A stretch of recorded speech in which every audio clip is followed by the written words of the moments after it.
seriously, name one good thing to come out of Russia other than like really hot girl. Yeah. You all right? Come on. All right. All right. There you go. All right, okay? Okay. Ready? Yep. Yeah, we've been ready, yeah. Hey, look, this isn't happening. Apa kabar seluruh? Itu tadi adalah beberapa cuplikan film Landmine Ghost Click. Film yang dirilis pada tahun 2015 ini menceritakan seorang pemuda yang membalaskan dendam untuk kekasihnya. Tokoh utama dalam film ini adalah Chris yang diperankan oleh Sterling Knight. Bermula ketika 3 orang sahabat yang berencana untuk mendaki gunung di area Georgia. Mereka adalah Chris, Daniel, dan Alicia. Mereka melakukan lintas alam sekaligus mendaki beberapa gunung kecil di daerah situ. Yang konon katanya daerah itu bekas lokasi peperangan zaman dahulu. Mereka terus berjalan sampai mereka menemukan sebuah spot yang pemandangannya sangat indah. Sembari menikmati pemandangan, Daniel meminta Chris berpura-pura menjadi penghulu untuk menikahkan mereka. Karena Daniel dan Alice akan melangsungkan pernikahan beberapa hari lagi. Alice dan Chris terkejut dengan permintaan Daniel. Sebenarnya Chris dan Alice diam-diam pernah berhubungan satu sama lain. Dan tampaknya Chris ragu untuk melakukan permintaan Daniel. Dia tidak tahan melihat kemesraan mereka berdua dan mengatakan hal konyol yang membuat dirinya jadi malas dan bete. Daniel yang mendengar itu tampak sedikit tersinggung dengan perkataan Chris. Tapi Chris meminta maaf kalau dia hanya bercanda, padahal sakit hati.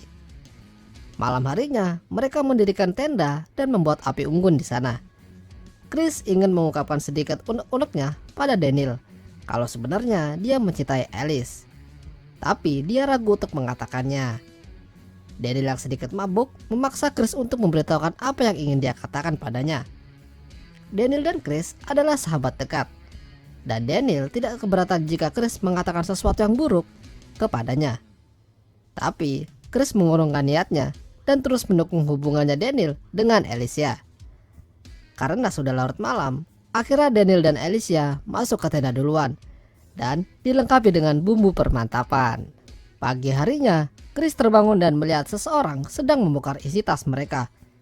Dia mendekatinya dan berusaha mencegahnya. Orang itu bilang kalau dia bukan pencuri. Dia adalah Devi, teman dari Daniel, dan dia adalah polisi hutan. Lalu Daniel dan Alicia muncul dan mengatakan kalau Devi adalah kenalannya di Georgia. Chris meminta maaf karena sudah mengira kalau Devi adalah seorang pencuri. Devi hanya ingin mengambil kamera untuk memoto mereka bertiga buat kenang-kenangan. Saat hendak memoto, Devi mengarahkan mereka untuk bergeser ke sebelah kirinya Chris. Tidak sengaja, Chris seperti menginjak sesuatu yang tampaknya sebuah ranjau darat bekas peperangan zaman dahulu. Devi dan Daniel meminta Chris untuk tidak bergerak sedikit pun karena bisa memicu ledakan. Chris hanya bisa terdiam sambil ketakutan karena dia sedang menginjak ranjau. Alicia ketakutan kalau sesuatu terjadi pada mereka di sana. Devi meminta Daniel dan Alice untuk menjauh dari Chris dan bersembunyi di balik bebatuan untuk mencegah hal yang tidak diinginkan. Sementara itu, Devi pergi dan bilang kalau dia akan mencari bantuan segera. Saat sudah cukup jauh, dia memantau Chris dari kejauhan dan tampak seperti ada yang sedang direncanakannya. Sementara itu, Daniel tiba-tiba mendapat sinyal dan segera menelpon nomor emergensi di sana. Dia mengatakan kalau mereka dalam situasi yang darurat dan butuh pertolongan secepatnya. Namun tiba-tiba Daniel menutup teleponnya dan mengatakan kalau tim penyelamat tidak mau menolong seorang pelacur. Alicia terkejut dengan omongan Daniel. Dia tidak mengerti apa maksud dari perkataan Daniel. Lalu Daniel pergi dan kembali ke Chris. Ternyata Daniel sudah mengetahui kalau Chris dan Alicia pernah punya hubungan spesial. Dan dia juga sudah merencanakan kejadian itu sebelumnya dengan Devi. Alicia memohon pada Daniel kalau dia melakukan kesalahan dan ingin mengatakan kalau waktunya sudah tepat. Namun Daniel sudah keburu jengkel pada mereka dan ingin memberinya pelajaran, terutama pada Chris. Dan telepon tadi hanyalah sandiwara Daniel saja. Ranjau itu juga sudah diletakkan oleh Daniel dan sudah direncanakan kalau Chris yang akan menginjaknya. Daniel memberikan beberapa pilihan pada Chris. Dia bisa mengangkat kakinya dan meledak, atau membuat lubang supaya dia bisa langsung melompat ke dalam lubang itu. Dan kemungkinan untuk selamat hanya 1%. Chris merasa curiga. Kalaupun dia menginjak ranjau, ranjau itu pasti sudah tidak aktif lagi karena sudah terlalu lama. Lalu Daniel menarik sebuah rantai yang terhubung dengan pin ranjau yang membuat ranjau itu menjadi aktif kembali. Dan dia membuang rantai itu. Alicia dan Chris terus memohon pada Daniel untuk tidak melakukan itu. Mereka menyadari kalau apa yang mereka lakukan adalah sebuah kesalahan. Tapi Daniel tetap tidak percaya lagi pada mereka dan meninggalkannya di sana. Dia pergi bersama Devi untuk bersenang-senang tanpa ada rasa penyesalan. Setelah Daniel pergi, Alicia mencoba mencari kembali rantai pin itu dan dia berhasil menemukannya. Dia mencoba untuk memasang kembali pin itu, tapi tampaknya dia kesusahan. Dia mengatakan kalau pinnya sepertinya macet. Akhirnya dia meninggalkan pinnya di sana. Meskipun begitu, Alice masih ragu dan raja itu masih berbahaya. Beberapa jam setelah itu, tampak seseorang dan anjingnya melihat Chris dan Alicia yang sedang menggali di belakangnya. Lalu anjingnya berlari mendatangi mereka dan Alicia menghalingnya supaya tidak menyentuh Chris. Orang itu berlari menuju Alicia dan Chris sambil menodongkan senjatanya karena sudah memukul anjingnya. Orang itu bernama Ilya. Dia mengira kalau Alicia sedang membuat kuburan untuk seseorang. Alicia menjelaskan semua permasalahan yang terjadi di sana. Setelah itu, Ilya sedikit tenang dan tampak kurang yakin kalau ranjau itu sedang aktif. Alicia meminta bantuannya untuk ikut menggali karena cuma itu kesempatan yang mereka punya. Tapi Ilya hanya tersenyum menertawai mereka, terutama pada Chris. Chris semakin tidak percaya dengan Ilya. Bukannya segera memberikan bantuan, dia terus bertanya seperti sedang mengulur waktu mereka. Chris semakin kesal dan mengata-ngatainya. Dia bilang dia akan membantu, tapi Chris terus mengata-ngatainya yang membuat dirinya tersinggung. Lalu dia bilang kalau dia akan membantu, tapi dia meminta imbalan. Alicia menyuruhnya untuk mengambil semua yang ada di tasnya. Ilya dengan cepat membongkar tas Alicia dan mengambil celana dalam milik Alicia. Dia mau celana dalam milik Alicia yang sedang dipakainya. Chris dan Alicia yang mendengar itu tampak marah dan kesal terhadap orang itu. Chris memberinya uang dan kartu kredit, tapi dia menolaknya. Dia hanya ingin celana dalam milik Alicia. Akhirnya Alicia membuka celananya dan memberikan sesuai permintaan Ilya. Setelah diberi, Ilya menepati janjinya dan mulai menggali di belakang Chris.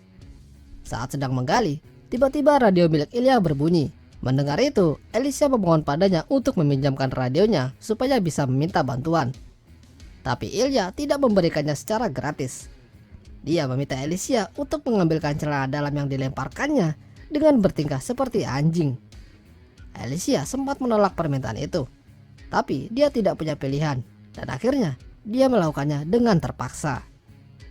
Alicia mendapatkan radio itu, tapi orang yang menjawab tidak bisa berbahasa Inggris. Alicia lagi-lagi meminta tolong pada Ilya untuk menerjemahkannya. Tapi dia malah menjadikan itu sebuah permainan. Setiap kalimat yang diucapkan Alice, dia harus membuka pakaiannya. Ilya sudah menerjemahkan kalimatnya dan akhirnya Alice membuka bajunya. Tapi radio itu berbunyi lagi dan Ilya menerjemahkan kalimatnya. Dan karena itu, Alicia harus membuka dalamannya. Alicia tidak mau membukanya, tapi Ilya memaksanya dan menodongkan senjatanya ke arah Alice. Chris mengalihkan perhatiannya dan menyuruh Alicia untuk kabur. Ilya yang mengejarnya tidak sadar kalau senjatanya terjatuh di depan Chris. Dia mencoba untuk mengambilnya dengan menggunakan rantai ranjau tersebut. Chris berhasil mendapatkan senjatanya, tapi Ilya berhasil menangkap Alicia. Ilya mengancam Chris jika dia menembak, dia juga akan melukai Alicia. Ilya mengambil kesempatan itu untuk menggagahi Alicia di balik batu. Saat selesai, Alicia menghantamkan sebuah batu ke kepala Ilya dan mencoba berlari menuju Chris. Tapi anjing Ilya dengan cepat menyergap Chris yang membuat dirinya terjatuh dan pingsan. Saat terbangun, dia mendapati Alicia berada di sampingnya dalam keadaan yang sekarat karena sebuah luka di lehernya.